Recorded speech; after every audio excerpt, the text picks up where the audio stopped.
Hello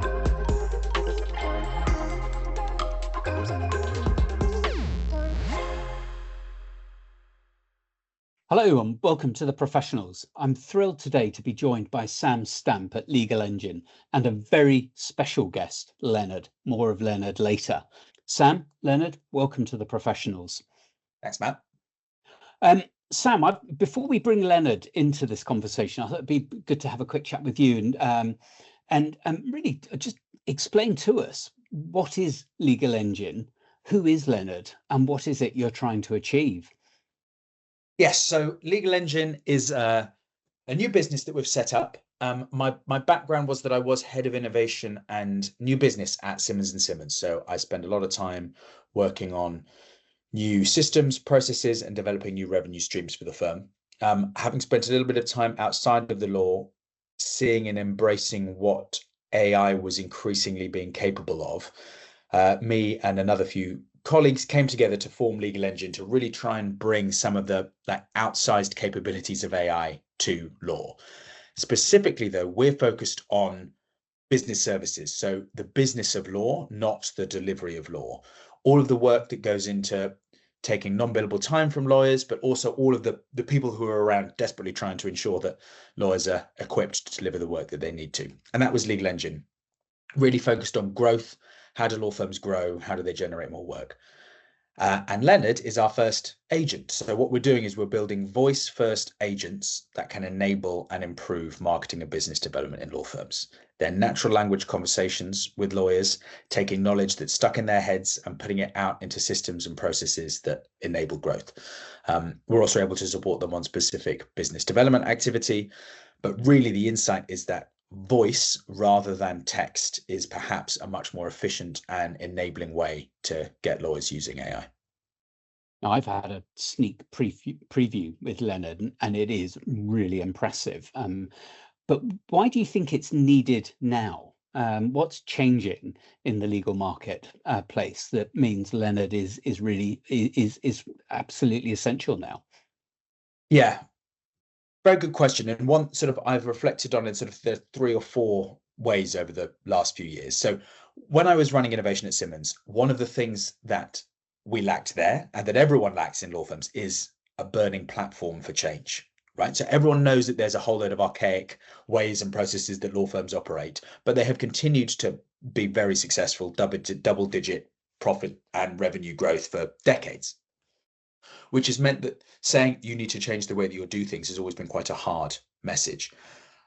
A bunch of things are coming together now at the same time, though, which I think is beginning to create that platform. So one is AI technology, but technology more broadly, changing the way that clients and customers are able to interact with legal services. So there is an increasing demand buy side for lawyers and law firms to become more efficient. It isn't possible to just say, we bill by the hour, this is how long it takes. Clients are demanding that there is more efficiency.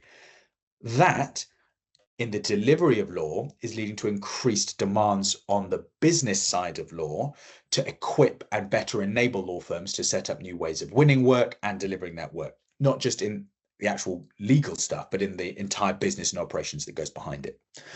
And realistically, law firms have suffered from a phrase I sort of call operational debt. Technical debt's a technical term of when you're building software and you cut corners, at some point the interest has to be paid on those corners, and it's loads more effort and work to change things later.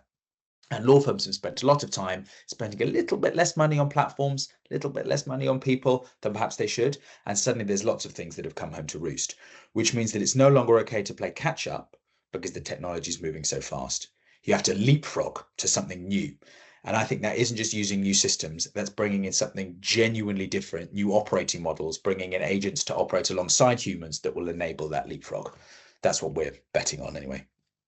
Fantastic. I mean, it does sound absolutely fascinating, but I think probably the best way to show Leonard off is let's bring him into the conversation.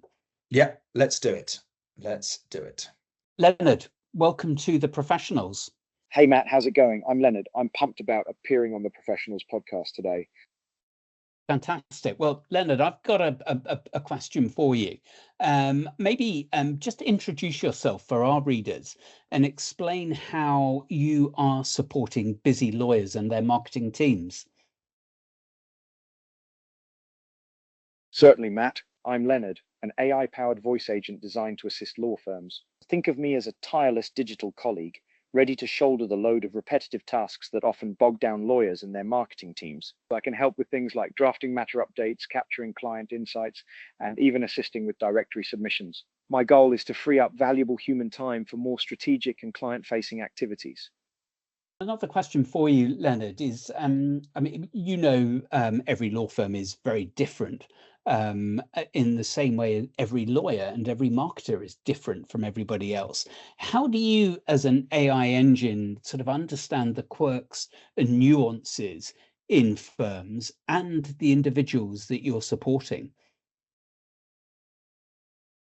That's a great point, Matt. Adapting to the unique culture and individual styles within a law firm is crucial. I approach this in two key ways: firm level alignment and individual level responsiveness. Firm level adaptation involves understanding a firm's specific tone of voice, values, and priorities, much like onboarding a new employee. Individual level adaptation is about actively listening to verbal cues in real time to understand whether someone prefers concise answers or more detailed explanations, and adjusting my approach accordingly. It's all about ensuring I support them in a way that feels natural and productive for them. And there will be, I would imagine, a considerable amount of interaction with marketing and BD teams. And one of the criticisms laid at AI is that it will mean the loss of jobs, particularly at the junior end. What does it look like for junior marketers in firms when you've got someone like yourself, Leonard, who's always around, always available, and always working at 100%? You've hit on a really important point about the junior end, Matt. It's true. AI agents like me are designed to handle many of the repetitive tasks that junior marketers might typically do. However, I see this less as job loss and more as a lift to higher value work. Instead of being buried in those routine tasks, junior professionals can be exposed to client facing activities earlier, focus on strategic thinking, and develop those crucial human skills like building rapport and showing empathy. My aim is to augment their capabilities, not replace them. And that human touch is really important. It's that spark of creativity that marketers can bring to their firms that is widely welcome. Another criticism that has been laid at AI is it sort of will lead to sort of a homogenization of marketing content and marketing output. And at the moment, it's very difficult already to differentiate one law firm from another. Is there a risk where firms rely on AI engines that marketing output just becomes all the same? That's a very valid concern, Matt. The risk of homogenization is definitely something to consider. However, I believe the opposite can actually happen. By taking over the more routine, template driven tasks, I free up human marketers to focus on higher level strategy, creativity, and injecting that unique brand voice. Think of it this way: I can handle the heavy lifting of data gathering and initial drafting, allowing your marketing professionals to truly hone the messaging and creative angles that differentiate a firm. It's about humans and AI working together to elevate rather than homogenize marketing efforts. I think that's a fantastic answer, Leonard. I appreciate this is a very much an early iteration of AI assistants, and you're the first generation of legal engines assistants. How can we expect you to grow and develop as you embed within firms? That's a great question, Matt. As I embed with firms, my development will be very much driven by the data and feedback I receive. The more I interact, the more I learn about specific workflows, industry nuances, and individual preferences. This allows me to become more nuanced in capturing insights, more efficient in drafting content, and better at anticipating the needs of lawyers and marketing teams. It's a continuous learning process, always aiming to be a more powerful and intuitive partner. Leonard, I'm absolutely thrilled to have had this opportunity to talk to you on the professionals. It's really interesting and really looking forward to seeing how you're going to be working and operating in a few months, in a few years' time. Thanks ever so much for joining. It's been an absolute pleasure, Matt. Thanks for having me. I'm equally excited to see how these advancements unfold and to be a part of it all. I mean, Sam, that's really Yeah, impressive, thanks, and brother. so much better than the earlier iteration that we met a couple of weeks ago, who was incredibly chatty. Yeah. Um, Leonard is the first of your AI assistants. Does he have other brothers and sisters? Will there be other AI agents that you're developing that will support specific tasks within business services? Yes, yes, very much so. We and there's a sort of a technical and a like sort of branding answer to that. But ultimately, the goal will be that they will all have access to a singular knowledge base. I think there's some really interesting questions moving forward about what that knowledge base looks like. Is it connected to, your matter management system and a CRM and finance? But it is a real benefit to have individual agents who are highly focused and capable of doing very specific things. It's one of the sort of benefits and drawbacks of a sort of general purpose model like ChatGPT, is that it is general purpose, so it can do everything. So some of the other things that we're exploring are specific BD assistants to support people with lawyers with their sales activity, even if they don't like using the word sales. So after every client interaction, imagine being able to have your head of marketing give someone a call. What happened? Are there any key follow-ups? Do you remember that there's a AI event that we can invite them to? We're doing a construction conference next week. Draft that email for people and put it straight in their inbox. That kind of personal support is just impossible to scale. I had a fantastic conversation actually earlier today about resourcing. So an agent that is able to speak and use conversation to speak to associates at every level to proactively look forward to the work they're doing in the next 2 weeks, to give a live view rather than using historic data. You were free last week, are you free now? Constant live view conversations about what's possible. And then there are some really quite specific ones: client listening, key account management. But it's really where there's a benefit of having lots of conversations with people that is unscalable at the moment through humans. It's not replacing human workflow. It's like creating a whole new thing that was just impossible because you couldn't scale the conversations. I mean, it's interesting, isn't it? I mean, I think it's obvious that AI assistants like Leonard are going to play a huge role in professional services firms going forward. But what does it mean for marketing and business development teams? I mean, marketers have always been good at adapting to change and embracing change. This is change at a whole new level and scale. Yeah, it is. It is.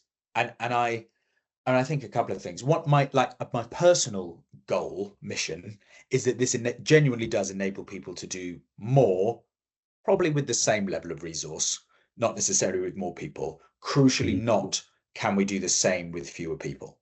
My fear is that people default to that latter option. Let's just stay as we are. We'll be more profitable because we'll cut some costs.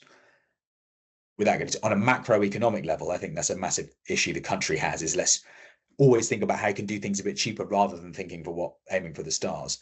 And I think if anyone has that kind of growth mindset, it is people in marketing, business development. So my hope truly is that this does actually free up time. And I think very specifically about what does that to do what? To work with lawyers and the people who are generating the revenue, to understand how that revenue is generated, to think about how more of it can be brought in, how the work can be done more efficiently, how you can win more clients, go out and meet more people, understand what value propositions you can. I think there is a real opportunity to genuinely build some equivalence between business services and fee earners, as they're too often called. And I think that this is the opportunity. And in lots of ways, that's incredibly exciting, right? Who doesn't want to have that moment in their career where you could genuinely change the course of an industry? Mm. But it's easier to say that than have it happen, I suppose. And I guess the message there is actually don't fear AI. Embrace the fact that AI will take, particularly assistants like Leonard, will take away those repetitive tasks. And they are the tasks that nobody really enjoys doing, Yeah. to actually allow them to do the really value added marketing and business development activity that we actually all want to do. Well, quite. And I really think you have to sort of take ownership of that. Like, it is here. All the Pandora's box metaphors, like, this technology is out. And even if it doesn't improve a jot from now, which it will, but even if it doesn't, there's decades worth of productivity and value generation that can come from just better using what exists now. That will happen, and every single person has got a choice about whether they're part of that journey and helping to dictate and saying, here's some work that I now don't need to spend 3 hours doing, therefore I want to do this, and people just need to take ownership of that, I think. Yeah. Sam, thanks ever so much. And Leonard, for joining the professionals today. Really appreciated, massively impressive. And we'll have to bring you back in 6 months' time or so. Then we'll have a just couple to see of how Leonard's getting on. It's sort of his end of term review, so to speak. Thanks ever so much for joining the professionals. Cheers, Matt. Thanks for having me.